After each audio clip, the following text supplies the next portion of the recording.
Assalamualaikum warahmatullahi wabarakatuh. Sahabat Rumah Islam, bagaimana kabar kalian semua? Semoga selalu diberikan kesehatan dan selalu dalam lindungan Allah Subhanahu wa Ta'ala. Pada kesempatan kali ini, Rumah Islam akan membahas bagaimana proses terciptanya janin dalam rahim, ada berapa tahapan sampai lahir ke dunia, dan bagaimana menurut Al-Quran dan sains. Untuk mengetahui jawabannya, mari kita tonton videonya sampai selesai. Sebelum ke inti pembahasannya, alangkah baiknya sahabat Rumah Islam untuk menekan tombol like dan subscribe terlebih dahulu, supaya saya lebih semangat lagi dalam membuat konten lainnya, dan semoga videonya bermanfaat untuk kita semua.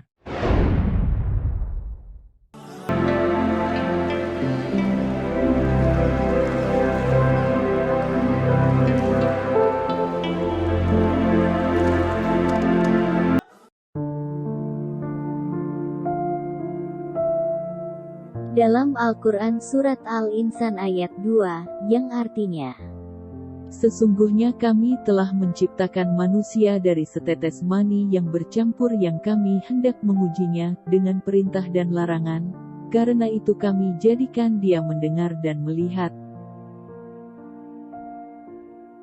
Menurut ilmu sains, proses terciptanya janin terdapat 3 fase, diantaranya fase germinal atau zigot, lalu fase embrio, dan kemudian janin.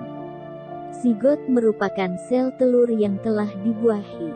Perkembangan zigot dimulai saat sperma dan sel telur bersatu di salah satu dari 2 saluran tuba.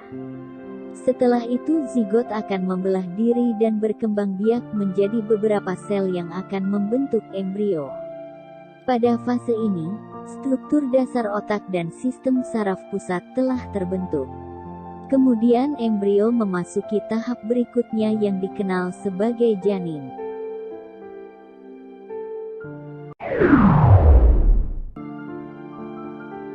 Bagaimana menurut Al-Quran dan hadis? Dalam sebuah hadis, Rasulullah Shallallahu Alaihi Wasallam bersabda, yang artinya, sesungguhnya tiap kalian dikumpulkan ciptaannya dalam rahim ibunya, selama 40 hari berupa nutfah atau air mani yang kental, kemudian menjadi alaqah atau segumpal darah selama itu juga, lalu menjadi mudghah atau segumpal daging selama itu, kemudian diutus kepadanya malaikat untuk meniupkannya ruh, dan dia diperintahkan mencatat 4 kata yang telah ditentukan, rezekinya, ajalnya, amalnya, kesulitan atau kebahagiaannya. Hadis riwayat Bukhari dan Muslim dari Abdullah bin Mas'ud radhiyallahu anhu. Apa yang disampaikan Rasulullah dalam hadis tersebut baru dibuktikan pada abad ini. Padahal kebenaran ayat-ayat Allah dalam Al-Quran sudah disampaikan puluhan abad lalu. Dijelaskan pula dalam Al-Quran Surat Al-Mu'minun ayat 12-14, yang artinya, dan sesungguhnya kami telah menciptakan manusia dari suatu saripati berasal dari tanah. Kemudian kami jadikan saripati itu air mani yang disimpan dalam tempat yang kokoh atau disebut rahim. Kemudian kami jadikan air mani itu segumpal darah. Lalu segumpal darah itu kami jadikan segumpal daging, dan segumpal daging itu kami jadikan tulang belulang, lalu tulang belulang itu kami bungkus dengan daging. Kemudian kami jadikan dia makhluk yang berbentuk lain. Maha suci Allah pencipta yang paling baik.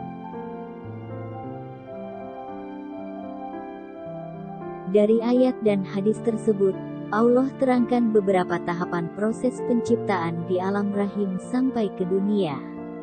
Dan Rumah Islam akan jelaskan satu persatu sesuai Surat Al-Mu'minun ayat 12-14, berikut diantaranya. Yang pertama, plasma nutfah.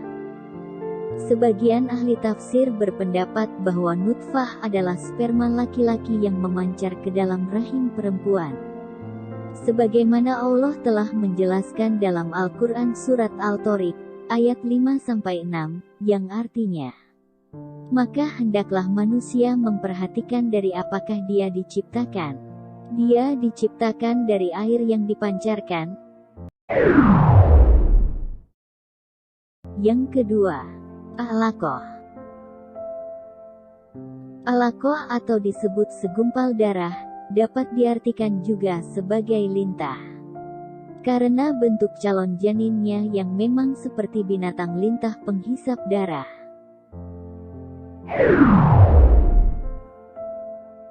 Yang ketiga, mudghah.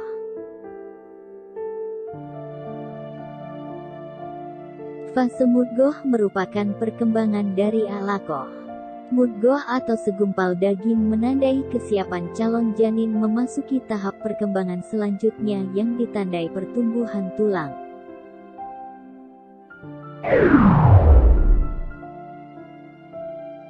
Yang keempat, tumbuhnya tulang belulang dari segumpal daging. Para ahli dan spesialis dalam bidang medis telah menyimpulkan bahwa tulang itu muncul sebelum daging sebagai penutupnya. Setelah itu barulah muncul daging.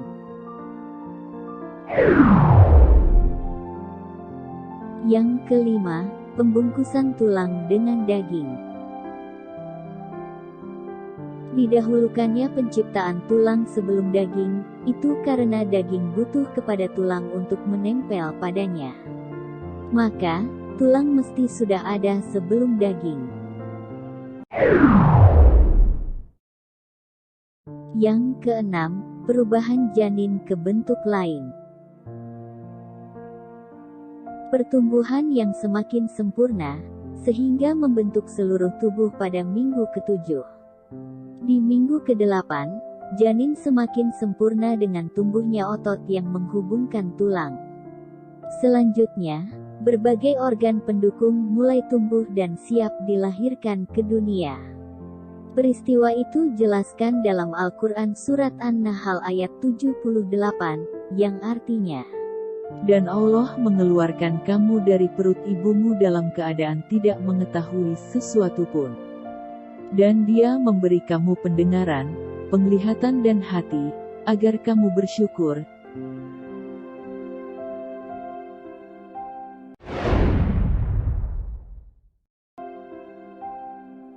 Itulah beberapa proses terciptanya manusia di alam rahim. Allah sudah menjelaskan sangat detail sekali, dan beberapa manusia baru mengetahuinya di abad ini dengan bantuan alat-alat modern sekarang. Itulah bukti keajaiban Al-Quran, bahwa Al-Quran itu bukan buatan manusia, melainkan firman Allah yang disampaikan kepada Nabi kita, Nabi Muhammad SAW.